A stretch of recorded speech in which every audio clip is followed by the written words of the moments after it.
महाशिवरात्रि का दिन भगवान शिव के आशीर्वाद को प्राप्त करने का दिन है। इस दिन व्रत रखते हैं और शिव परिवार की पूजा करते हैं। पूजा के दौरान महाशिवरात्रि व्रत कथा को सुनना फलदायी होता है। एक बार माता पार्वती ने भगवान शिव शंकर से पूछा कि आपकी कृपा पाने के लिए कौन सा सबसे सरल व्रत और पूजा है। तब भगवान भोलेनाथ ने माता पार्वती को शिवरात्रि व्रत की महिमा, व्रत और पूजा विधि बताई। उसके साथ ही उन्होंने महाशिवरात्रि व्रत की कथा भी सुनाई। महाशिवरात्रि व्रत कथा शिव पुराण की कथा के अनुसार एक गांव में एक शिकारी था जो पशुओं को शिकार करके अपना घर परिवार चलाता था। वह गांव के ही एक साहूकार का कर्जदार था।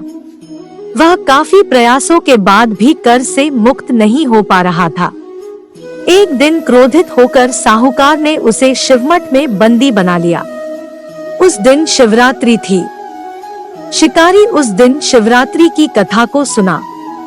शाम के समय में उसे साहूकार के सामने पेश किया गया तो शिकारी ने वचन दिया कि अगले दिन वह सभी कर्ज को चुकाकर मुक्त हो जाएगा। तब उसे साहूकार ने छोड़ दिया।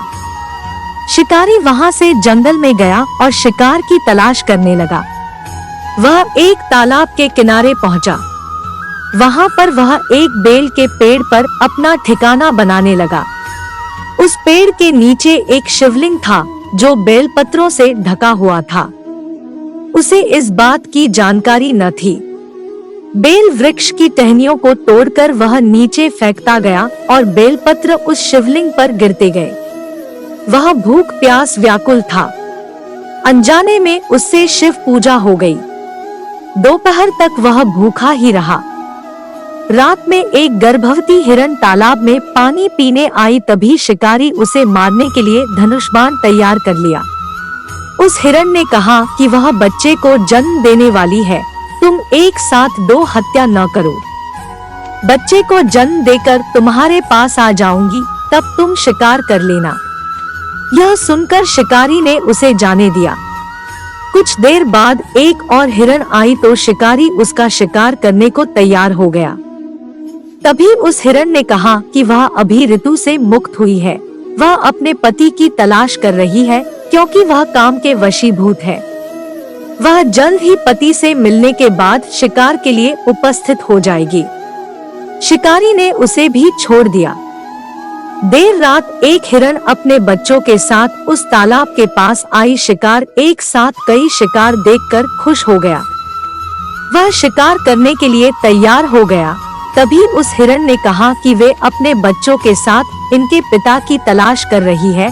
जैसे ही वो मिल जाएंगे तो वह शिकार के लिए आ जाएगी। इस बार शिकारी उन्हें छोड़ना नहीं चाहता था, लेकिन उस हिरण ने शिकारी को उसके बच्चों का हवाला दिया तो उसने उसे जाने दिया। अब शिकारी बेल वृक्ष पर बैठकर बेलपत्र तोड़कर नीचे फेंकते जा रहा था। अब सुबह होने ही वाली थी। तभी वहां एक हिरण आया। शिकार उसे मारने के लिए तैयार था, लेकिन हिरण ने कहा कि इससे पहले 3 हिरण और उनके बच्चों को तुमने मारा है तो उसे भी मार दो, क्योंकि उनका वियोग सहन नहीं होगा। यदि उनको जीवन दान दिया है तो उसे भी छोड़ दो, परिवार से मिलकर तुम्हारे समक्ष उपस्थित हो जाऊंगा। रात भर उपवास, रात्रि जागरण और अनजाने में बेलपत्र से शिवलिंग की पूजा के प्रभाव से शिकारी दयालु हो गया था। उसने हिरण को भी जाने दिया। उसके मन में भक्ति की भावना प्रकट हो गई और वह पुराने कर्मों को सोचकर पश्चाताप करने लगा।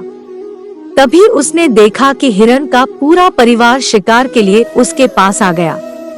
यह देखकर वह और करुणामय हो गया और रोने लगा।